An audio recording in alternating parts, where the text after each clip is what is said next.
Hello guys, welcome back to our classes, and today we will teach the pleasures of ignorance chapter, which is second chapter of your book, and its writer is Robert Lind, which is a master of the prose.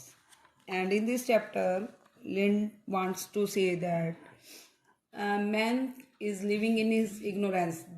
देर बहुत कुछ है यहाँ पर जानने के लिए, लेकिन जो इंसान है वो छोटी छोटी चीज़ों के को ही नहीं जान पाता, इग्नोरेंस रहता है। और लेकिन कह रहा है कि इग्नोरेंस इंसान के लिए हानिकारक नहीं है, बल्कि अगर हम अज्ञान होंगे, हमें किसी चीज़ का पता नहीं है, तो हम उसको जब हमें उसके बारे में पता चलेगा तो एक अलग तरह का प्लेजर मिलेगा। तो इसी चैप्टर में वो यही बता रहे हैं। तो लेट्स स्टार्ट द चैप्टर। लिंड कह रहे हैं कि ये इम्पॉसिबल है कि एक इंसान के लिए इतनी बड़ी कंट्री का मतलब एक ऐसा डिस्ट्रिक्ट जो कि इमेजिनेशन से परे हैं, अब इग्नोरेंस के साथ रहना एक ऐसी कंट्री में वो इम्पॉसिबल है, और ख़ासकर वहाँ पर जहाँ पर इंसान अपने इग्नोरेंस के साथ रहता है। लिंड कह रहे हैं कि हजारों आदमी और औरतें हैं जो कि रहते हैं और मर जाते हैं बिना ये डिफरेंस जाने कि एक बीच बर्ड और एल्म बर्ड में क्या डिफरेंस है। मतलब बहुत सारी चीज़ें हैं जिनको हम नहीं जानते। यहाँ पर एक कुकू के बारे में बता रहे हैं वो कि कुकू एक बर्ड है, हमें नहीं पता कि वो किसी शाखा पर बैठकर गाता है या जब उड़ता है तब वो गाता है। मतलब कहने का छोटी छोटी चीज़ें हैं जिनको हम ऑब्जर्व करते हैं लेकिन उनकी तरफ कभी ध्यान नहीं देते। वो कह रहे हैं कि कुकू का कलर कैसा होता है, एक छोटा बर्ड होता है जो वो गाने गाता है या नहीं गाता, इस तरह की वो बातें कर रहे हैं। और चैपमैन जो एक पोइट हैं, उनकी कुछ लाइनें वो बता रहे हैं कि जो उन्होंने नेचर के बारे में उनको पता था चैपमैन को, कि when in the oaks green arms the cuckoo sings and first delights man in the lovely springs. वो कह रहे हैं कि जो कुकू है वो ओक के जो ग्रीन बाजुएं होती हैं, टहनियाँ होती हैं, उन पर बैठकर गाता है। और इंसान को जब प्लेजर मिलता है वो स्प्रिंग सीजन होता है, मतलब स्प्रिंग सीजन में वो गाता है ग्रीन ओक ट्री पर बैठकर। और आगे वो कह रहे हैं कि जो इग्नोरेंस है वो मिजरेबल नहीं है इंसान के लिए, अगर वो सीखना चाहता है, क्योंकि उसको प्लेजर ऑफ डिस्कवरी मिलता है। अगर हमें किसी चीज़ का नहीं पता है, उसकी खोज करेंगे तो उसमें एक अलग ही मज़ा मिलेगा। कहते हैं कि बहुत सारे इंसान हैं जो अपने आसपास की चीज़ों को ध्यान से ऑब्जर्व नहीं करते, वो देखते तो हैं लेकिन ध्यान नहीं देते। आप वो कुकू के बारे में ही एग्जाम्पल लेकर बताते हैं कि किसी को नहीं पता कि वो जब एक शाखा से दूसरी शाखा पर उड़कर जाता है तब गाता है, या हवा में उड़ते हुए गाता है, या फिर एक होक बर्ड की तरह जो कि शिकार करने वाला बर्ड है, हवा में रुक सकता है, उसी तरह से कुकू भी कुछ समय तक हवा में रुक सकता है। ये सब बातें इंसान नहीं जानता। और कहते हैं कि उसको बहुत अलग सा ही प्लेजर मिलेगा अगर वो किसी कुकू को सुबह उठकर गाते हुए देखता है। तो ये सब बातें हैं जो वो बता रहे हैं इसमें।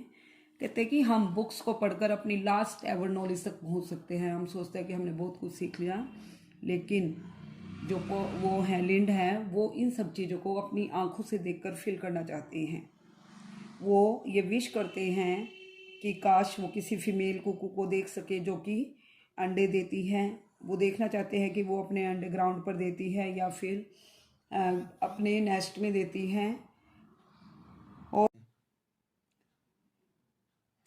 और वो अपनी विंडो पर एक बाइनोस्कोप टेलीस्कोप लेकर बैठ कर ये देखना चाहती हैं कि जो कुकू बर्ड है वो अपने अंडे कहाँ पर देती है, कैसे उनको अपने नेस्ट में लेके जाती हैं, और कितने उसका रंग कैसा है, किस तरह से वो अपने बच्चों को ब्रीड करती है, बड़ा करती है, और कैसे वो जो दूसरे फील्ड्स हैं बहुत सारे उनमें भी डिस्प्यूट चला हुआ है। कुछ राइटर कुछ कहते हैं, कुछ कहते हैं नेचुरलिस्ट है जो वो भी बहुत कुछ जानते हैं प्रकृति के बारे में, लेकिन उनके अंदर भी क्यूरियोसिटी होती है कि वो ज़्यादा से ज़्यादा चीज़ें जाने, तभी तो उनको प्लेजर आएगा एक तरह का। आगे लिन कह रही हैं कि हर इग्नोरेंस के पीछे भी एक फैक्ट है जो हम जानना चाहते हैं। वो कभी भी नहीं जानते कि जो साइरेंस था एक समुद्री नाविक जो गाने गाकर किसी को भी अपने डिस्ट्रॉय कर सकता था। तो साइरेंस ने यूलिसीज के लिए क्या सॉन्ग गाया था। और कहते कि जो कुकू है उसका एग्जाम्पल जो दिया है एक साधारण आदमी के लिए कि एक जो आम बर्ड है उसके प्रति इंसान की कितनी इग्नोरेंस है। कहते हैं कि मैं इसके बारे में ज़्यादा बात नहीं करना चाहता। और आगे वो कहते हैं कि कैसे एक बार अफ्रीका के अंदर जो कुकूज थे उन्होंने अटैक किया था पेरिस के अंदर, और मैं कितना हैरान हुआ था और साथ ही साथ जो जानने वाले लोग थे उन सबको इस बात से कितनी हैरानी हुई थी। और आगे वो कह रहे हैं कि बहुत सारी चीज़ें हैं हमारे आसपास जैसे कि सन, मून और बहुत सारे फ्लावर्स के नेम जिनके बारे में हम इग्नोरेंट हैं। कहते एक बार मैंने सुना था कि एक क्लेवर लेडी बोल रही थी कि हर बार क्या जो न्यू मून है वो वीक के सेम डे को आता है। और कहते हैं कि फिर शायद वो इग्नोरेंट ही रहना चाहती थी, क्योंकि हर बार जब हम जिनको पता है कि कब न्यू मून निकलता है वो भी जब एक नई दिशा में नई तरीके से मून को निकलता हुआ देखते हैं तो उनके लिए एक ये जॉय का रिसोर्स बन जाता है। और इसी तरह से स्प्रिंग का आना और जब उसमें बहुत सारे फ्लावर्स खिलते हैं चारों तरफ तो वो सब एक जॉयनेस का रिसोर्स है। इसी तरह से जो प्रीमोर्स नाम का फूल है जब उसको हम पहली बार देखते हैं, जबकि हमें बताया गया है कि ये मार्च और अप्रैल के मंथ में दिखाई देता है, लेकिन अगर हम उसको अक्टूबर में देखें तो हमारे लिए क्या है, एक जॉय का सोर्स है। इसी तरह से जो पहले फल उगता है किसी एप्पल के ट्री का और उस बर्ड से फिर वो फ्रूट में चेंज होता है, ये सब बातें हमें जानते हुए भी अगर हम देखते हैं तो हमें बहुत ज़्यादा हैप्पीनेस देती है। और जब हम मई के महीने में जब इस बगीचे को देखते हैं जब फलों से भर जाता है तो ये हमें बहुत खुशी देता है। उसी तरह से जैसे कि हम किसी चीज़ को दोबारा से रीलर्न करते हैं, हर सीज़न में स्प्रिंग के सीज़न में हम फ्लावर्स को दोबारा से देखते हैं, उनके नेम को लर्न करते हैं। कहते हैं कि जिस तरह से एक हम बुक को दोबारा से रीड करते हैं उसी तरह से सारा प्रोसेस होता है जिसको हम भूल चुके होते हैं। और जो मोंटेगेन हैं वो हमें बताते हैं कि हमारी इंसान की इतनी बैड मेमोरी होती है कि अगर हम उसको टाइम टाइम पर रिकलेक्ट ना करें अपनी मेमोरीज को तो वो एक टाइम पर जाकर बिल्कुल लॉस्ट हो जाती है। लिंड के अकॉर्डिंग ऐसा ही बुक्स रीडिंग में होता है, जैसे कि जो हेमलेट जो शेक्सपियर के द्वारा लिखा गया एक फेमस स्टोरी है, और जो द पिकविक पेपर्स है जो कि चिकन्स के द्वारा लिखी गई हैं। कहते हैं कि जितनी बार रीडर्स उनको पढ़ता है तो उनको एक पढ़ने में एक अलग ही मजा आता है, उनको ऐसा लगता है कि अब की बार ये स्टोरी किसी नए ऑथर के द्वारा लिखी गई है। नेचर ने इंसान को इतनी इग्नोरेंस के साथ ब्लेस किया है कि हर साल वो संसार को एक ऐसे गार्डन के रूप में देखता है जैसे कि वो पहली बार उसमें गार्डन में या वर्ल्ड में आया हो। हर एक जो नई स्प्रिंग है उसके लिए नई चीज़ें लाती हैं सीखने के लिए, और जो ये इग्नोरेंस है वो एक शानदार काम करती है इंसान की लाइफ में। लेकिन जो इग्नोरेंस है एक एवरेज इंसान की, जो कि हर एक चीज़ को ग्रांटेड ले लेता है, मतलब मुझे पता है या मुझे नहीं सीखना है, उसके लिए जो ये इग्नोरेंस है वो बहुत बड़ी है, क्योंकि वो चीज़ों को सीख नहीं रहा, उसकी जो अज्ञानता है वो बढ़ती जा रही है। ना ही वो किसी से क्वेश्चन पुट करता है, ना ही चीज़ों को समझने की कोशिश करता है।